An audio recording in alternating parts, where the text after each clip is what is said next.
आपने नाम सुना होगा महमूद गजनवी और अय्याज का। इनका बाहम मोहब्बत का रिश्ता बहुत गहरा था। अय्याज टूट के चाहता था बादशाह को। अब दीगर मुसाहिबीन हसद करते थे, बुग़्ज़ रखते थे। वो कहते थे ये कोई क्या इसमें करिश्मा और कमाल है कि बादशाह इसको इतना ही चाहता है। तो बादशाह जब उन वज़ारा का, मशीरों का हसद हद से बड़ा हुआ देखा तो एक दिन सबको अपने दरबार में हाजिर किया। दरबार में एक तालाब था, तो उसमें मुट्ठी भर के मोतियों की फेंक दी और एक एक वजीर को कहा कि ये मोती निकाल के लाओ और ये ख्याल करना कि तुम्हारा लिबास भी, तुम्हारा बदन भी नहीं भीगना चाहिए। तो सब ने कहा कि ये अजीब बात है कि हौज की तह से मोती निकाल के लाएं और लिबास भी ना भीगे और बदन भी ना भीगे, ये तो लाजमी होगा। फिर दूसरे वजीर को कहता कि ये मोती निकाल के लाओ, तुम्हारा लिबास भी नहीं भीगना चाहिए, तुम्हारा बदन भी नहीं भीगना चाहिए। तो वो आगे से हुज्जत करता, ये कैसे हो सकता है कि बदन भी और लिबास भी ना भीगे और मोती भी निकाल लाऊं। तीसरे को, चौथे को, पांचवें को, हर एक आगे से हुज्जत करे, ये कैसे हो सकता है। फिर अय्याज आ गया तो बादशाह ने अय्याज को कहा कि ये मोती निकाल के लाने हैं और तुम्हारा लिबास भी और तुम्हारा बदन भी नहीं भीगना चाहिए। अय्याज ने फौरन छलांग लगाई और मोती निकाले। जब बाहर निकला तो बदन और लिबास पानी से नुचड़ रहा था। तो ऐसे मोती बादशाह को पेश किए और बदन कप कपा रहा था। तो बादशाह बड़े गुस्से से कहा कि अय्याज, तुम्हारा बदन भीग गया, तुम्हारे कपड़े भी भीग गए। मैंने कहा था लिबास भी नहीं भीगना चाहिए, कपड़े भी नहीं भीगने चाहिए। तो अय्याज बड़ी लजाजत से अर्ज करने लगा, बादशाह सलामत, आपके दो हुक्म थे। एक ये कि मोती निकाल के लाने हैं, दूसरा हुक्म यह था कि लिबास और कपड़े भीगने नहीं चाहिए। तो एक हुक्म मैंने पूरा कर दिया है, दूसरे की माफी चाहता हूं। तो साहिब, अल्लाह ने हजरत इंसान के सीने में जज्बात का एक जहां आबाद किया है। शैतान को भी इंसान के पीछे लगा दिया, इसकी आजमाइश के लिए, इसके इम्तिहान के लिए। नफ्स भी इसके अंदर मौजूद है और दूसरी जानब इसको गुनाहों से मना भी किया और नेकी की तलकीन भी की। अब कितनी मुश्किल जिंदगी है हजरत इंसान की। आई जान शिकंजे अंदर जिवें वेलने दे विच गन्ना। कितनी मुश्किल जिंदगी है। ख्वाहिशें हैं कि आवारा हैं, आरजुएं हैं कि बेकाबू हैं, और दूसरी जानिब अल्लाह का हुक्म है। अब क्या करे? तो गुनाह करने के बाद फिर अल्लाह के हुजूर तौबा कर ले, जो मुमकिन हो वो नेकी करे और गुनाह से मकदूर बचने की कोशिश करे।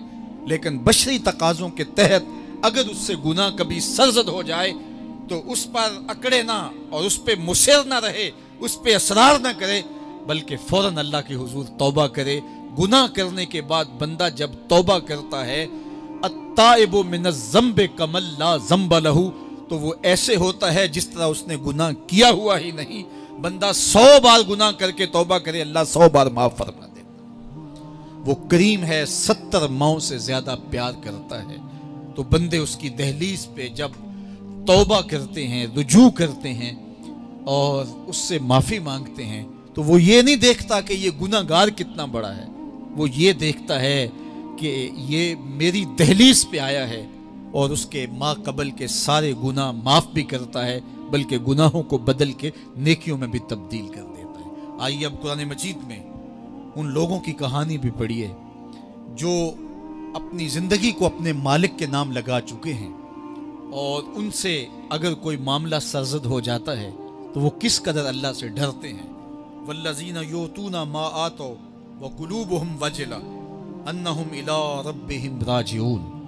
फरमाया कि वो लोग जब उनसे कोई खता सरजद हो जाती है, कोई गुनाह हो जाता है, तो उनके दिल लरस जाते हैं, खौफ खुदा से वो कांपने लग जाते हैं। अन्नहुम इला रब्बिहिम राजिऊन, तो वो अपने रब की तरफ रुजू करने वाले होते हैं। अगर उनसे कभी कोई गुनाह सरजद हो जाए, उनसे कोई गलती सरजद हो जाए, तो फिर उस पर जिद नहीं करते, उस पर मुसर नहीं हो जाते, उस पर हुज्जतें और दलीलें नहीं लाते, बल्कि वो क्या करते हैं, फौरन अल्लाह के हुजूर रुजू करते हैं और माफ़ी मांगते हैं।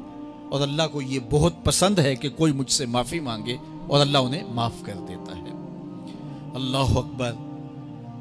हज़रत अब्दुल्ला इब्न मसऊद रज़ी अल्लाह ताला अन्हु फरमाते हैं कि मोमिन की ये शान है कि जब वो गुनाह कर बैठे तो वो यूं महसूस करता है जिस तरह पहाड़ तले आ गया।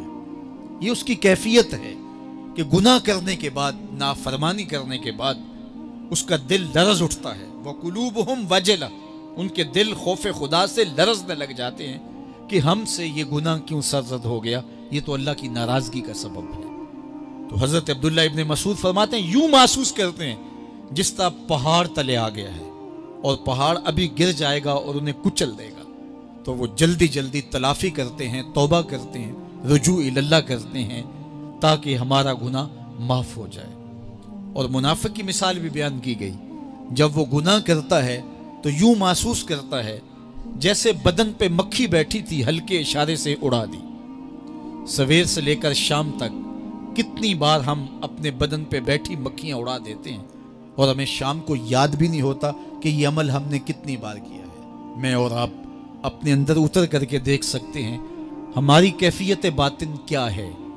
नमाजें छोड़ी, झूठ बोला, ग़ीबत की, चुगली की, किसी का दिल दुखाया, किसी को तकलीफ दी, गाली गलोच किया, सब्बो शतम किया, सवेर से शाम तक क्या क्या गुनाह किए। कभी ख्याल भटके, कभी सोचें आवारा हुई, कभी निगाहों ने बदकारियां की, कभी जुबान ने जुर्म किए और शाम को हमें याद भी नहीं होता कि आज हमने क्या क्या जराइम किए, आज हमने क्या क्या गुनाह किए। अगर हमारी ये कैफियत है तो ये अमली निफाक है कि बदन पे मक्खी बैठी और उड़ा दी।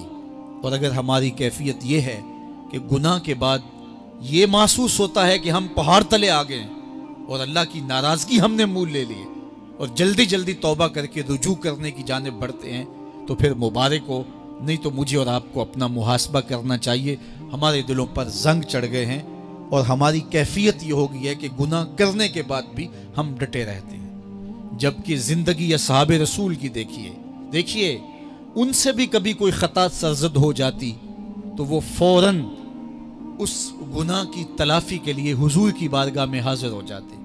हज़रत अबू लुबाबा रज़ी अल्लाह ताला अन्हु ने अपने आप को मस्जिद नबवी के सुतून के साथ बंधवा दिया और कहा कि जब तक मेरी माफ़ी नहीं होगी तब तक अपने आप को खलवाऊंगा नहीं।